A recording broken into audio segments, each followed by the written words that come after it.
Hi friends, welcome back to our channel. ఈరోజు brown rice అన్నం ఎలా చేయాలో చూపిస్తానండి. దీనే దంపుడు బియ్యం అని కూడా అంటారు.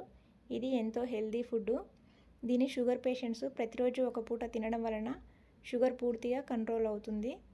ఇక్కడ నేను 1 కప్పు బ్రౌన్ రైస్ తీసుకున్నాను. దీని 2-3 సార్లు శుభ్రంగా కడుక్కోవాలండి. ఇక్కడ నేను 1 కప్పు బియ్యంకి 3 కప్పుల నీళ్ళు అయితే కరెక్ట్గా సరిపోతాయి. మనం ఏ కప్పుతో అయితే బియ్యం తీసుకున్నామో అదే కప్పుతో నీళ్లు తీసుకోవాలండి. ఇలా 3 కప్పుల నీళ్లు తీసుకున్న తర్వాత ఒక్కసారి అంతా కలిపి మూత పెట్టి దీన్ని ఒక 5 గంటల పాటు నాననివ్వాలి.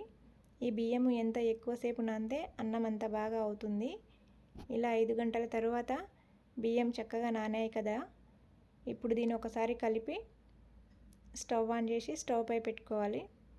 ఒక 5 నిమిషాల పాటు దీన్ని హై ఫ్లేమ్లోనే ఉడకనివ్వాలండి. ఇలా 5 నిమిషాల తర్వాత ఒక్కసారి కలిపి స్లో ఫ్లేమ్లోనే మూత పెట్టి ఉడకనివ్వాలి. ఈ అన్నంను ఎప్పుడైనా గంజి వంచకూడదు. గంజి వంచకుండానే ఉడకబెట్టుకోవడానికి పెట్టుకోవాలి.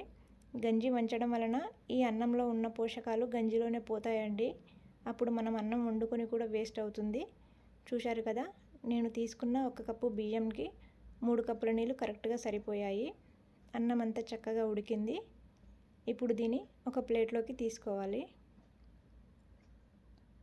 అంతే అండి, ఎంతో హెల్దీ ఫుడ్ అయిన బ్రౌన్ రైస్ అన్నం రెడీ అయింది. దీన్ని పెరుగుతో పాటు తింటే చాలా బాగుంటుంది. ఇది మన దినచర్యలో కంపల్సరీ రోజుకు 1 పూటైనా తినడానికి అలవాటు చేసుకోండి. చాలా బాగుంటుంది.